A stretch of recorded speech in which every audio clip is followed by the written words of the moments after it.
الله وبركاته. الحمد لله نحمده ونستعينه ونستغفره ونعوذ بالله من شرور أنفسنا من يهده الله فلا مضل له ومن يضلله فلا هادي له ونشهد أن لا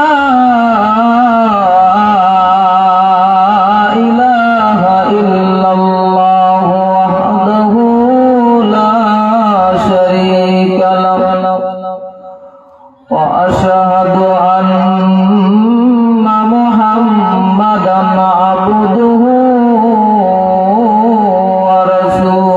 ورسوله أرسله بالحق بشيرا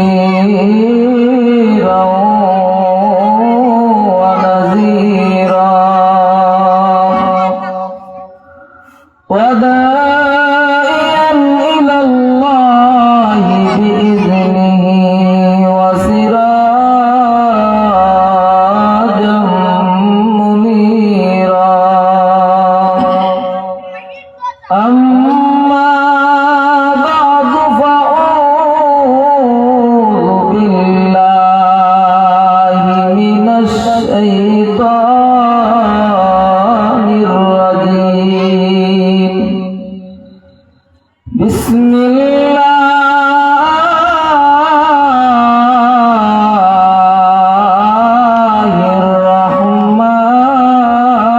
الرحمن الرحيم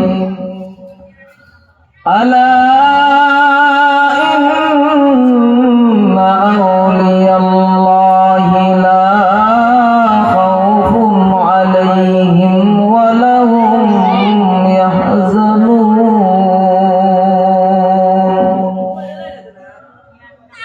بارك الله لنا ولكم في القرآن العظيم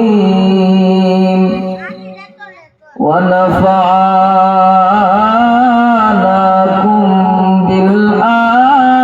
بالآيات والذكر الحكيم إن الله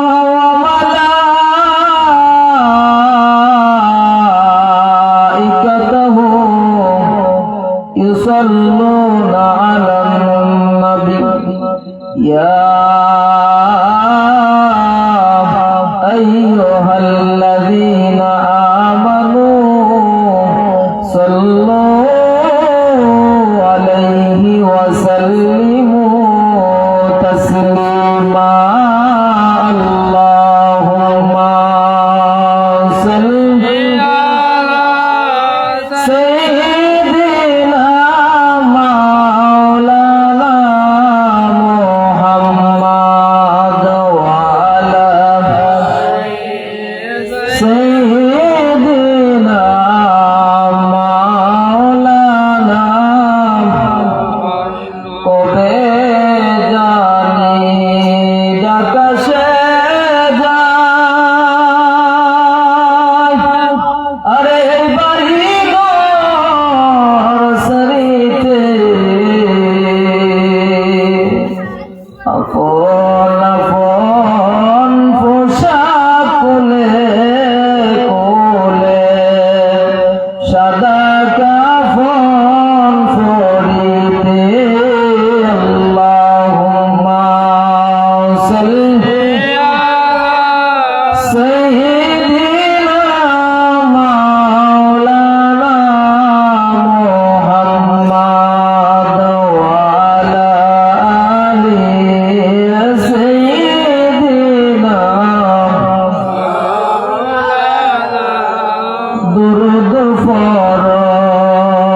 ইলাহা ইল্লাল্লাহু লা ইলাহা ইল্লাল্লাহু লা ইলাহা ইল্লাল্লাহু লা ইলাহা ইল্লাল্লাহ আসমানের মালিক যে আল্লাহ জমিনের মালিক সে আল্লাহ লা ইলাহা ইল্লাল্লাহ লা ইলাহা ইল্লাল্লাহ তুই আমারে ডাকরে বান্দা তুই আমারে ডাক ডাকার মতো ডাকলে পরে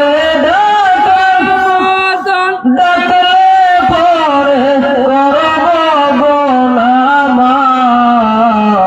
লা ইলাহা ইল্লাল্লাহ লা ইলাহা ইল্লাল্লাহ লা ইলাহা ইল্লাল্লাহ কাফেলায় যাইতে পারলাম না আমি দেখতে পারলাম না লা ইলাহা ইল্লাল্লাহ লা ইলাহা ইল্লাল্লাহ লা ইলাহা ইল্লাল্লাহ সুবহানাল্লাহ আলহামদুলিল্লাহ লা ইলাহা ইল্লাল্লাহ সুবহানাল্লাহ আলহামদুলিল্লাহ লা ইলাহা ইল্লাল্লাহ সুবহানাল্লাহ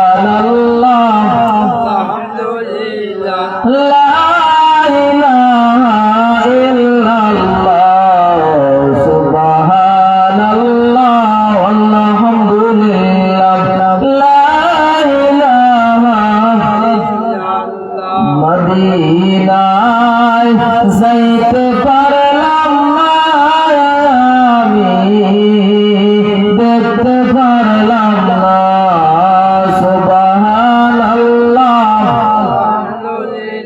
লা ইলাহা ইল্লাল্লাহ সুবহানাল্লাহ আলহামদুলিল্লাহ লা ইলাহা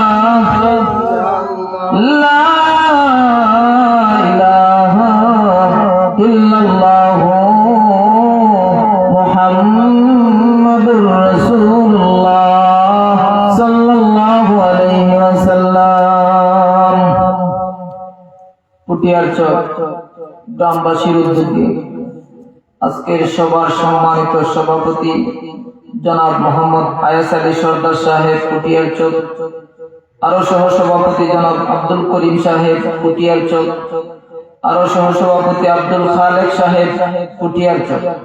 আজকের যিনি প্রধান আকর্ষণ সারা বাংলার আলোড়ন সৃষ্টিকারী বক্তা হযরত মাওলানা মুফতি কারি আমিনুল ইসলাম সিরাজি সাহেব, আরো উপস্থিত থাকবেন আশিকে রাসূল আশিকে আউলিয়া সুমধুর কণ্ঠের অধিকারী হাফেজ কারি খলিলুর রহমান আত্তাহির সাহেব হবিগঞ্জ। আমি অদম আপনাদের সামনে একটা আয়াত তেলাওয়াত করেছি এবং আরো উপস্থিত থেকে ওয়াজ করেছেন হযরত মাওলানা মুশাহিদ আহমদ সাহেব এবং সোহেল আহমদ সাহেব। মাহফিল পরিচালনা আছেন মাওলানা ফয়সাল আহমদ সাহেব। সকলকে সাথে রেখে আমি আপনাদের সামনে উপস্থিত হয়েছি এবং আপনারাও উপস্থিত হয়েছেন মহান আল্লাহ তাআলার দরবারে শুকরিয়া জ্ঞাপন করি আলহামদুলিল্লাহ। আজকে এই মাহফিলটা যেন হয়েছে আপনারা খুশি না বেজার? যদিও আপনারা যদি খুশি না হয়ে থাকেন, কিন্তু এলাকার আমার যারা দুনিয়া থেকে বিদায় হয়ে গেছে কবরবাসী মা ও বাবারা যারা কবরে আছেন তারা খুশি।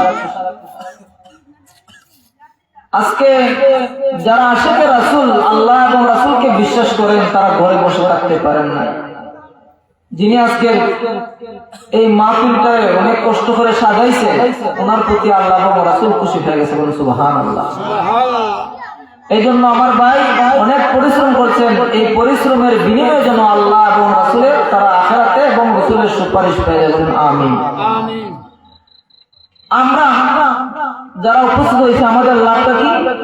আল্লাহ রাসূল বলেন, যারা মাহফিলে শরীক হয়ে যায় তার জীবনের পিছনের সমস্ত গুনাহ আল্লাহ মাফ করে দেবেন। সুবহানাল্লাহ। আরেকটা উপহার হলো, যে এলাকার মধ্যে উলামায়ে কেরামের কদম পড়ে যায় ওই এলাকার মুর্দাগানের কবরের আযাব মাফ করে দেওয়া হয়। সুবহানাল্লাহ। আরেকটা ফায়দা, হযরত আব্দুল কাদের জিলানী রাহমাতুল্লাহ আলাইহি, আমাকে বলা হয়েছে শানে আউলিয়া।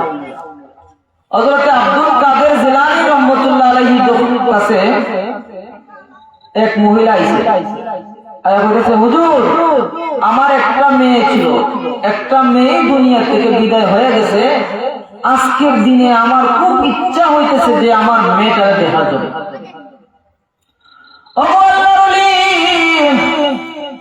আপনি আমাকে ওই মেয়েটার একটু দেখার ব্যবস্থা করে দেন।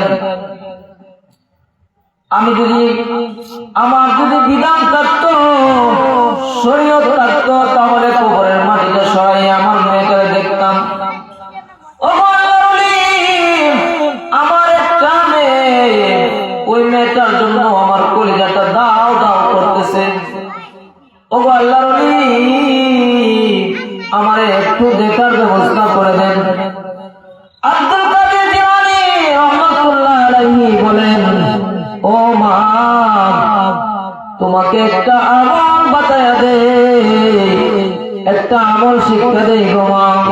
এই আমলটা যদি করতে করতে ঘুমিয়ে যাও, কোনো না কোনোদিন আমার আল্লাহ তোমার মেয়েটার স্বপ্নে যুগে দেখাইয়া দিবে।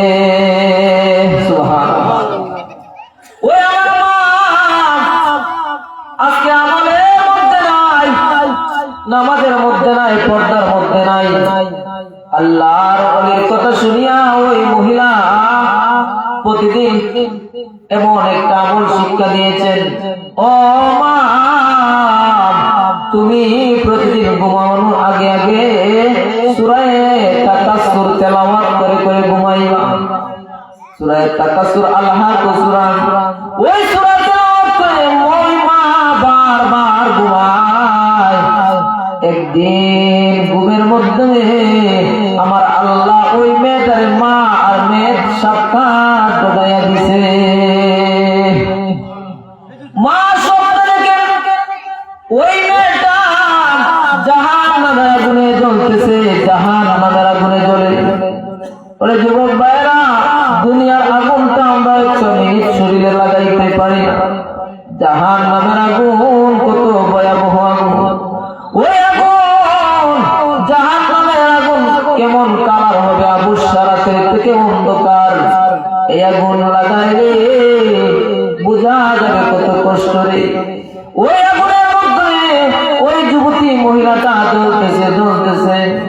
মা স্বপ্নে দেখে মেয়েটা জাহান্নামের আগুনে জ্বলে হাউ মাউ করে ঘুম থেকে উঠিয়া আব্দুল কাদের জিলানীর দরবারে চলে গেছে। হুজুর,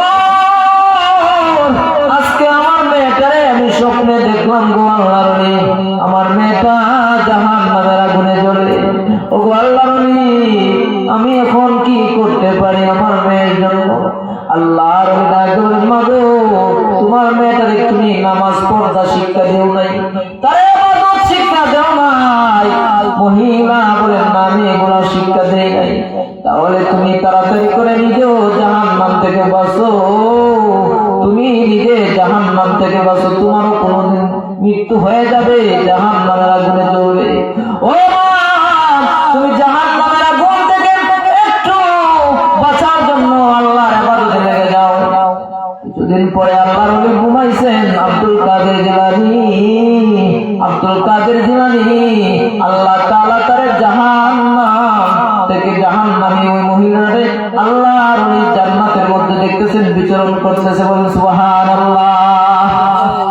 ওই মহিলা আল্লাহর ওই জান্নাতের মধ্যে প্রবেশ করছেন, স্বপ্নে দেখতেছেন, গিয়া দেখেন ওই যুবতী মহিলাটা জান্নাতের মধ্যে ঘুরতেছে। আব্দুল কাদের জিলানী বলেন, মাগো, আমি স্বপ্ন বল দেখলাম না তোমার মা স্বপ্ন বল দেখলো? ও মহিলা, তোমার মা তো তোমার স্বপ্ন দেখলো তুমি জাহান্নামের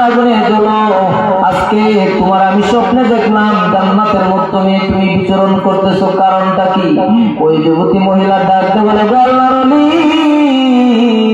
কেন জানি আমার মা স্বপ্নটাও সত্য, আপনার স্বপ্নটাও সত্য। কারণ আমার মা দেখুন আমাকে স্বপ্নে দেখলো, ওই সময় আমি জাহান্নামের আগুনে ছিলাম। আজকে আপনি আমাকে স্বপ্নে দেখলেন, আমি আজকে জান্নাতে চলে গেলাম। কারণটা কি জানেননি? আজকে কারণটা কি জানেননি? জানেননি গো, আমি আজকে কেন জান্নাতের মালিক হইলাম? মহিলা ডাকতে বলেন, কেন? তখন সময় মহিলা বলে, আজকে আমার কবরের পাশে দিয়া মাদ্রাসা তালে বলে উলামায়ে কেরাম আমার কবরের পাশে নিয়ে আসছিল, আর এই বরকতে আর ওই উলামায়ে কেরামের দোয়ার বরকতে আল্লাহ পাক রব্বুল আলামিন আমি সহ ওই কবরবাসীর সমস্ত গুনাহ মাফ করে দিয়েছে। সুবহানাল্লাহ। তাহলে আজকে যে উলামায়ে কেরামের কদম পড়বে, আপনারা যদি খুশিও না থাকে তাহলে মুর্দা গান খুশি হয়ে গেছে। মুর্দা গান আনন্দিত, তাদের জন্য দোয়া করা হবে, তাদের জন্য আজকে আমরা জান্নাতের জন্য, তাদের জন্য আল্লাহ পাকের দরবার আমরা বলবো, আল্লাহ এলাকার সকল মুর্দা গানকে তুমি মাফ করে দাও। আল্লাহ অবশ্যই মুসাফিরের দোয়া কবুল করে। আমি আপনাদের সামনে এক আয়াত তেলাওয়াত করলাম। আল্লাহ বলেন, আলা ইন্না আউলিয়াল্লাহি লা খাউফুন আলাইহিম ওয়া লাহুম ইয়াহজানুন। আল্লাহ বলেন, সাবধান। সাবধান দিয়া মানুষকে বোঝানো হয়, এই সাবধান তুই না, বাকি ভাই লড়াচড়া করো না, এক কার্য করো না, সাবধান বলি না। আল্লাহ ওই ধমক দেওয়া বলতেছেন, সাবধান। বান্দা বান্দিরা, তোমাদের তোমরাকে আমি সাবধান বলি, আমার ওলিদের সাথে তোমরা বিয়াদবি করিও না, আমার ওলিদের সাথে তোমরা বিয়াদবি করিও না। এবং তাদের দুনিয়াতে ভয় নাই, আখিরাতেও তাদের ভয় নাই। কিভাবে দুনিয়াতে তাদের ভয় নাই? দুনিয়াতে তারা হক কথা বলতে গিয়া কোনদিন কোন ঝেল জুলুম তারা ভয় করে না, কোন বাদশার সামনে কথা বলতে গিয়া তারা ভয় করে না। হক কথা বলে, আল্লাহর কথা বলে, রাসূলের কথা বলতে গিয়া শহীদ হয়ে যাবে, তারপরও তারা আল্লাহর হুকুম থেকে তিল পরিমাণও সরবে না। দুই নম্বরে, তাদের দুনিয়া তো ভয় নাই, আখিরাতে কিভাবে ভয় থাকবে না?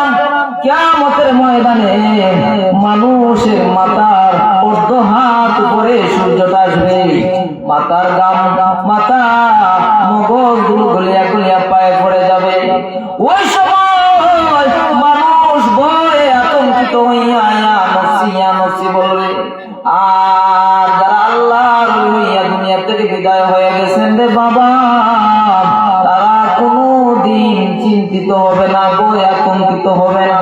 তারা আল্লাহ তাআলা সূর্যটাদের মধ্য হাত উপরে আসবে, ওই সূর্যের গরমে তাদের মাথা মগজ গলিয়া গলিয়া পড়বে না। যুবক ভাইরা, আমার মুরব্বী বাবারা, তাদের আখিরাতেও তারা অশান্তিতে থাকবে না। তাদের আল্লাহ পাক রব্বুল আলামিন তাদেরকে কোন জায়গায় তাদেরকে কিয়ামতের ময়দানে জায়গা দিবে জানেননি? তাদেরকে আল্লাহ পাক আরশের ছায়ার নিচে জায়গা দান করে দিবে। সুবহানাল্লাহ। এজন্য আল্লাহ বলেন, আলা ইন্না আউলিয়াল্লাহি লা খাউফুন আলাইহিম ওয়া লাহুম ইয়াহজানুন। ওলি কিভাবে হওয়া যায় আগে বুঝতে হবে। ওলি হইতে গেলে সমস্ত গুনাহ থেকে তওবা করতে হবে। ওলি কি আমরা হইতে চাই? জানে ওলি হতে হবে। ওলি হয়ে মরলে অনেক লাভ আছে। লাভটা কি করে বলে? আল্লাহর নবী বলেন, ওলি হইতে গেলে প্রথম নম্বরে সমস্ত গুনাহ থেকে তওবা করতে হবে, সমস্ত গুনাহ থেকে তওবা করতে হবে। দুই নম্বরে, ওলি হইতে গেলে সমস্ত ফরজ ওয়াজিব মানিয়া চলতে হবে। যতগুলো ওয়াজিব আছে, যতগুলো ফরজ আছে সবগুলো আদায় করতে হবে। এর মাধ্যমে কি নামাজ পড়ার ফরজ নাম, নামাজ ফরজ গুলো নামাজ ছাড়িয়া যদি আপনি নফল লইয়া টানাটানি করেন তাহলে হবে না। আগে আপনার ফরজ ওয়াজিব ঠিক রাখতে হবে। 3 নম্বরে 4 নম্বরে বেশি বেশি সুন্নতের মুআক্কাদা তেলাওয়াত করতে হবে, সুন্নতের মুআক্কাদা আদায় করতে হবে। 5 নম্বরে ওলি যদি হইতে চাও বেশি বেশি নফল ইবাদত করতে হবে। কেন? আগে বুঝতে হবে কেন সমস্ত গুনাহ থেকে তওবা আদায় করতে হবে। তওবা আদায় করলে আল্লাহ মাফ করে দেন। 2 নম্বরে ফরজ আদায় করলে আল্লাহ, যা ফরজ এবং ওয়াজিব আদায় করলে জাহান্নাম থেকে আল্লাহ মাফ করে দেয়। 4 নম্বরে যখন আপনি সুন্নতের মুআক্কাদা আপনি আদায় করবেন, সুন্নতের মুআক্কাদা আদায় করলেন নবীর শাফায়াত লাভ করবে। সুবহানাল্লাহ। সুন্নতের মুআক্কাদা আদায় করলে নবীর শাফায়াত পাওয়া যাবে। 5 নম্বরে বেশি বেশি যদি নফল ইবাদত করেন আল্লাহর প্রিয় বান্দা ওলি হিসেবে গণ্য হবে। সুবহানাল্লাহ। এখন জাহান্নাম থেকে বাঁচলাম, তওবা থেকে তওবা করলাম, আল্লাহর নিকট বন্ধ হইলাম, ফরজ আদায় করলাম, ওয়াজিব আদায় করলাম, জাহান্নাম থেকে মুক্তি পাইলাম, সুন্নতে মুআক্কাদা আদায় করলাম, নবীর শাফায়াত পেলাম। তাহলে আর কিছু লাগেনি? লাগে। ওলি হইলে পরে ওই জিনিসটা ওই নফল ইবাদত করলে আল্লাহর ওলি হইলে কি হবে? কিয়ামতের ময়দানে আল্লাহ যারা ওলি হইব তারা আল্লাহর বেশি বেশি দেখতে পাবে। সুবহানাল্লাহ। আল্লাহ দেখার সুখটা এটা অনেক বড়। জান্নাতের নাজ নেয়ামত পাইয়া মনের মধ্যে একটা উপরোক্ত জিনিস থাকবে যে দুনিয়াতে আমি আল্লাহর দেখছি না, জান্নাতে তো আমি আল্লাহর দেখলাম না। ওই সময় আল্লাহ যারা আল্লাহর ওলি হয়ে যাবে তাদেরকে আল্লাহ প্রতিদিন দেখা দিবে। আর অনেক ক্ষেত্রে যারা সাধারণ জান্নাতি হবে তাদেরকে প্রতিদিন আল্লাহ দেখা দিবে না, কোনদিন কচিত কারণে আল্লাহ দেখা দিবে। আর যারা আল্লাহর ওলি হয়ে যাবে, আল্লাহ ওলি হয়ে যারা যাইব প্রতিদিন আল্লাহর দেখতে পাবে। সুবহানাল্লাহ। এই জন্য ভাই ওলি হলে পরে বিপদ মুসিবত থাকতে পারে। ওলি হলে ধনী হওয়া যায় না, গরিব হইয়া চলতে হয়।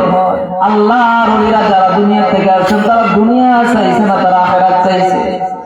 একজন আল্লাহর ওলি সুলতান ইবনে আদেল রাহমাতুল্লাহ আলাইহি, আমি যা বলি গ্রহণযোগ্য কথাগুলো বলি।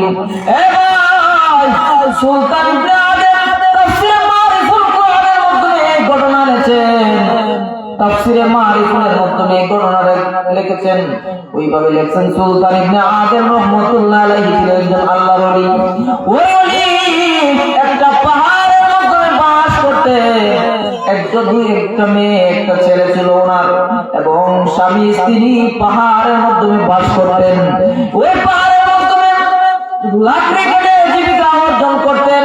যেদিন রুজি করতেন সেই দিন খাওয়ান দাওয়ানের ব্যবস্থা হইতো, যেদিন রুজি করতে পারতেন না সেই দিন খাওয়ান দাওয়ানের ব্যবস্থা নাই। একদিন আল্লাহর ওলি দুনিয়া থেকে যখন বিদায় হয়ে যাবে, ওলিরা কিন্তু যখন দুনিয়াতে বিদায় হয়ে যাবে তারা তার পাইলায় আমি আর দুনিয়া থাকবো না, সবাই নসিহত করে ফেলেন। এমত অবস্থায় সুলতান ইবনে আদেল রাহমাতুল্লাহ আলাইহি দুনিয়া থেকে বিদায় হয়ে যাবেন।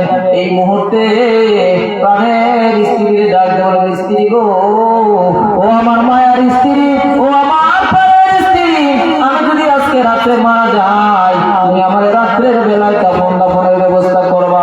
আর যদি আমি দিনের বেলায় মারা যাই তাহলে আমি আমার দিনের বেলায় কাফনের ব্যবস্থা করবা।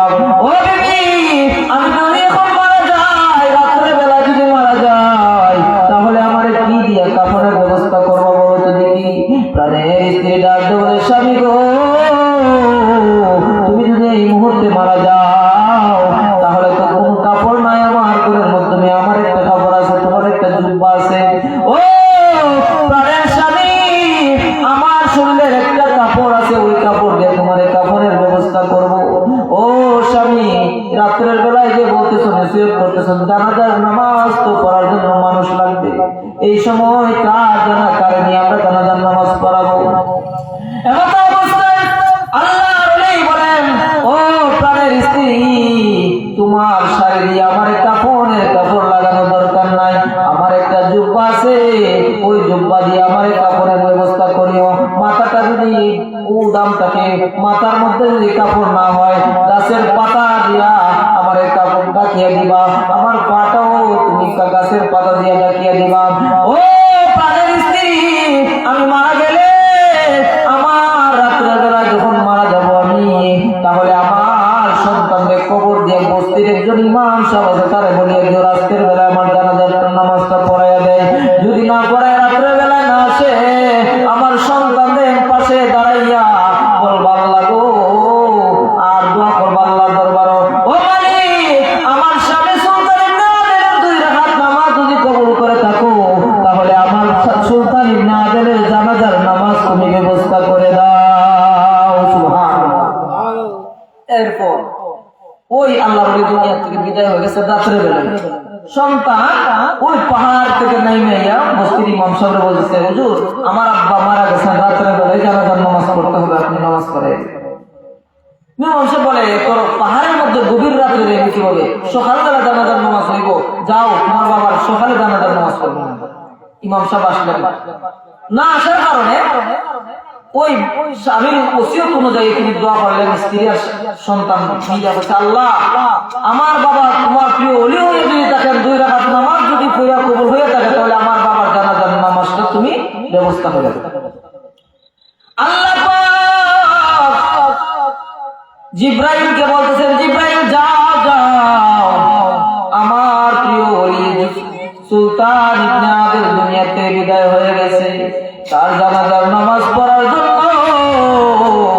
যমুনার শ্রেষ্ঠ ওলি জুনাইদ বাগদাদী রাহমাতুল্লাহ আলাইহিকে বলো, তার জন্য আমার ওলি সুলতান ইবনে আদেলের জানাজার নামাজ পড়াইয়া দেয়। দৌড়ায় হযরত জিবরাইল জুনাইদ বাগদাদী রাহমাতুল্লাহ আলাইহির কাছে গেলেন, ও জুনাইদ বাগদাদী রাহমাতুল্লাহ আলাইহি, সুলতান ইবনে আদেল দুনিয়া থেকে মারা গেছে, তুমি এমন দেশে যাইতে হবে, ওই বাগদাদ ওই এমন 2500 কিলোমিটার দূরে। ওই সময় আল্লাহর ওলি জুনাইদ বাগদাদী বলেন, রে জিবরাইল, আমার আল্লাহ যে বলেছেন এই মুহূর্তে আমি জানাজার নামাজ পড়াবো, আমি কিভাবে পড়াবো? 2.5 থেকে 3,000 কিলোমিটার দূরে তার বাড়ি। ও আল্লাহর ওলি, আপনাকে আল্লাহ আদেশ করেছেন, আল্লাহ যদি আমাকে আদেশ করে থাকেন, তাহলে তুমি আল্লাহরে বলো আমার জন্য বাইপাস রাস্তা করে দে, আমি বাইপাস রাস্তা দিয়ে যেন তার জানাজার নামাজটা পড়াইতে পারি।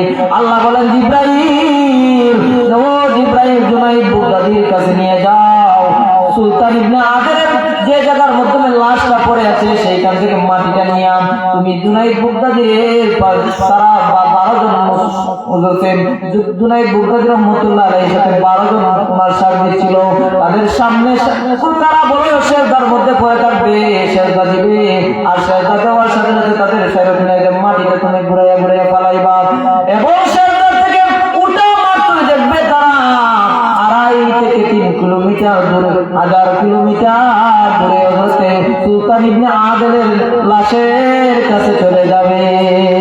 সুবহানাল্লাহ। সুলতান ইবনে আদেলের জানাজার নামাজ পড়ার জন্য আল্লাহ কি করছেন, 1 সেজদার বিনিময় সুবহান রাব্বিয়াল আলা 3 বার পড়ার সাথে 3 কিলোমিটার 3000 কিলোমিটার দূরে আল্লাহ তাদেরকে পৌঁছে দিয়েছেন বাইপাস রাস্তা করে। সুবহানাল্লাহ। সাধারণ কথা আমরা কইতে পারি, কিন্তু এটা প্রমাণ করা বড় মুসিবত আছে। আল্লাহর ওলি জুনাইদ বাগদাদী রাহমাতুল্লাহ আলাইহি গেলেন, গিয়া দেখেন একটা জুব্বা দিয়া তার কাপড়ের ব্যবস্থা, তারা 12 জন সার্বিক নিয়ে বলতেছেন, আল্লাহর ওলি আমাদের মাথার পাগড়ি খুলে তার কাপড়ের ব্যবস্থা করি। 3 জন বলতেছেন, তৈয়ার আল্লাহর ওলি 3 জনের মাথার পাগড়ি দিয়ে ব্যবস্থা করে দেই, তার কাপড়ের ব্যবস্থা, আরো বাকি তাকে 10-12টা 10টা। ও আল্লাহর ওলি, তাহলে ওই জুনাইদ বাগদাদী রাহমাতুল্লাহ আলাইহি বলেন, আমরা সুলতান ইবনে আদেল রাহমাতুল্লাহ আলাইহি ওই কবরের মাটির উপরে পাতার জন্য পাতা দেওয়া লাগে, কলা পাতা লাগে বা খেজুর গাছ দেওয়া লাগে, এর পরিবর্তে আমরা আমাদের পাগড়ি দিয়া তার ওই মাটির নিচে আমরা ডাকনা দিয়ে রাখবো, সমস্ত কাপড় দিয়া ডাকনা দিয়ে দিব। আল্লাহ রাহমাতুল্লাহ আলাইহি বলেন, আল্লাহর ওলি রাহমাতুল্লাহ আলাইহি বলেন, ও জুনাইদ বাগদাদী রাহমাতুল্লাহ আলাইহি যখন জানাজার নামাজ পড়াইবে, কে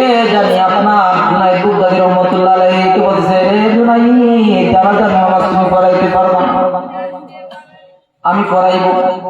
এমত অবস্থায় আল্লাহ জুনাইদ বাগদাদী রহমাতুল্লাহ আলাইহি জানাজার নামাজের ইমামতি করলেন না, তিনি পড়াইলেন। পড়াইয়া তখন সময় আল্লাহ জুনাইদ বাগদাদী রহমাতুল্লাহ আলাইহি বলেন, যাও তার পরিবারের মাধ্যমে গিয়ে তুমি এই একটা পতির মাধ্যমে একটা ব্যাগের মাধ্যমে 12 দিরহাম টাকা আছে, ওই টাকাটা তার পরিবারকে তুমি দিয়ে দিও। তারা যেন ওই টাকাটা দেখে না, প্রতিদিন যেন তার সন্তান স্ত্রী খরচ করবে বিসমিল্লাহির রহমানির রহিম বলে, আর টাকাটা বার করে না যেন দেখে না যেন এই ব্যাগ থেকে বারবার খুলে খুলে খরচ করবে। কিয়ামত হয়ে যাবে, ওই ব্যাগে টাকা আর শেষ হবে না। সুবহানাল্লাহ। আমার সময় অল্প, আমার সময়টা অন্যরা ওয়াজ করে শেষ করে দিয়েছেন, এই জন্য আমি অল্প কথাই বলে দেই। তখন সময় জুনাইদ বাগদাদী বলেন, ও আল্লাহর ওলি, কে আপনি? আপনাকে চিনলাম না। জুনাইদ বাগদাদী হাতের মধ্যে টাকা দিয়ে ধরে পরিচয় দেন, আপনি কে? আপনি জানাজার নামাজ আমি পড়ানোর কথা ছিল, আপনি পড়াইলেন। 2 নম্বরে আমরা 12 থেকে 13 জন মানুষ জানাজার নামাজ পড়লাম, এত বড় বড় জোরে জোরে কেন তাকবীর দিলেন? তখন আপনি পরিচয় না দিলে আমি ছাড়বো না। তার নাম তিনি বলেন যে, জুনাইদ আমার হাতটা ছেড়ে দে, পরিচয় দেওয়ার দরকার নাই। ও জুনাইদ আমার হাতটা ছেড়ে দে, আমি আর পরিচয় দিতে পারবো না। বলেন না, পরিচয় না দিলে আমি তো আপনাকে ছাড়বো না। তখন বলতেছেন, শুন আমার পরিচয় কি জানিস? আমি হলাম আল্লাহর পয়গম্বর খিজির আলাইহিস সালাম। সুবহানাল্লাহ। খিজির আলাইহিস সালাম জানাজার নামাজ পড়ানোর জন্য এসেছেন। যার জানাজার নামাজের মুসল্লি ছিল না কেউ, যার জানাজার নামাজ পড়ার জন্য ইমাম সাহেব আসলো না, তারপরও আল্লাহর জানাজার নামাজ আল্লাহ ব্যবস্থা করে দিয়েছেন এবং তার পরিবারের খাবারের ব্যবস্থা করে দিয়েছেন। গরিব ছিল, আল্লাহ তার ব্যবস্থা করে দিয়েছেন। তারপর আল্লাহ জুনাইদ বাগদাদী বলেন, আমরা 12 থেকে 13 জন মানুষ জানাজার নামাজ পড়াইলাম, এই সময়টা আপনি কেন এত জোরে জোরে তাকবীর দিলেন? কারণটা কি জানতে চাই। তখন সময় খিজির আলাইহিস সালাম বলেন, ওরে জুনাইদ, জানেন আল্লাহ তাআলা সুলতান ইবনে আদেলের জানাজার নামাজের মধ্যে আমরা হইলাম 12 জন। আল্লাহর রহমতের ফেরেশতাও নাযিল হয়েছে 12 লাখ। সুবহানাল্লাহ। এই জন্য আল্লাহ বলেন, আলা ইন্না আউলিয়া আল্লাহি লা খাউফুন আলাইহিম ওয়া লাহুম ইয়াহজানুন। আল্লাহ বলেন, সাবধান, আমার ওলির সাথে তোমরা বেয়াদবি করিও না। আমার ওলিরা দুনিয়াতে তাদের ভয় নাই, আখিরাতেও তাদের ভয় নাই। যাই হোক, আমি আপনাদের সামনে অল্প কিছু কথা বললাম। হ্যাঁ, আল্লাহ যেন আমাদেরকে এর উপর ওলিদের সাথে আমরা সম্মান সূচক তাদের সম্মান করি, তাদেরকে কদর করি, তাদের সাথে আমরা সম্পর্ক রাখি, তাদেরকে যেন আমরা মায়া করি। আল্লাহ পাক আমাদেরকে পরকালে তাদের উসিলাতে আমরা তাদের সাথে আমরা জান্নাতে যেতে পারি, বলেন আমিন। আমার সংক্ষিপ্ত আলোচনা শেষ করলাম। আলহামদুলিল্লাহি রাব্বিল আলামিন।